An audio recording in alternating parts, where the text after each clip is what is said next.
নারায়ণগঞ্জের ২৫০০ উপজেলার মাহমুদপুর ইউনিয়নে গণ অধিকার পরিষদের পক্ষ থেকে বিজয় দিবসের ব্যানার ফেস্টুন টানানোর কারণে করিম নামে গণ অধিকার পরিষদের এক নেতাকে পিটিয়ে আহত করার অভিযোগ করেছে দলটির নেতারা।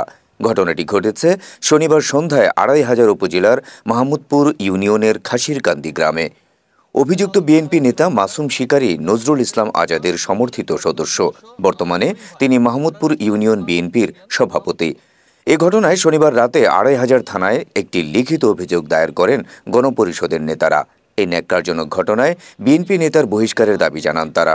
তবে অভিযুক্ত বিএনপি নেতা মাসুম শিকারীর সঙ্গে যোগাযোগ করা হলে তিনি সাংবাদিকদের জানান, গণ অধিকার পরিষদের এই নেতা করিম এলাকায় মাদক বিক্রি করতেন। আমরা মাদক বিক্রিতে বাধা দিয়েছি।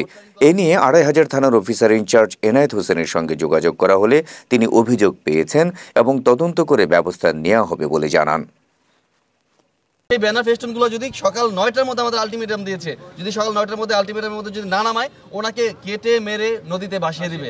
চা খাইতেছি, তো ওনারা একদল ২০-২৫ জনের একটা দল নিয়ে যেয়ে বলল যে এই করিমকে। তখন আমি বললাম যে এখানে কিসের গণ অধিকার তোরা করতেছিস?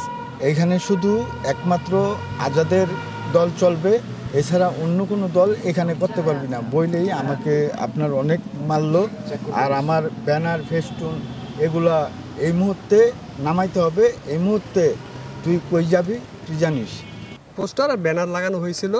এখন এই লোক, ওই যে লোকটা আছে, উনি মাহমুদপুর ইউনিয়ন বিএনপির সভাপতি, উনি এসে সরাসরি হুমকি দামকি এখানে কোনো অন্য দল চলবে না, গণ অধিকার চলবে না, এখানে শুধু চলবে বিএনপি। এখানে আজাদ, এখানে সুমন, তারপরে আঙুরকে আমরা টাইম দিই না। এখানে আজাদ ভাই ছাড়া আমার কোনো কথা নেই। নূর তো অন্য, নূর কেড়াই, এখানে নূরের দল করতে পারবি না। তা আমরা চাই, আমরা যেহেতু বিএনপির সাথে মিলে যুগপৎ আন্দোলন করেছি, আমরা চাই আমাদের এই সমস্ত কার্যক্রম যাতে আমাদের উপর না হয়। আমরা অতি শীঘ্রই আজাদ ভাইকে, যেহেতু উনি বিএনপির এই কেন্দ্রীয় আন্তর্জাতিক বিষয় সম্পাদক, উনি যাতে এই সমস্ত কর্মীকে ছাঁটাই করে এর পদক্ষেপ অবশ্যই নিতে হবে ওনার, যাতে অবশ্যই এর পদক্ষেপ নেয়।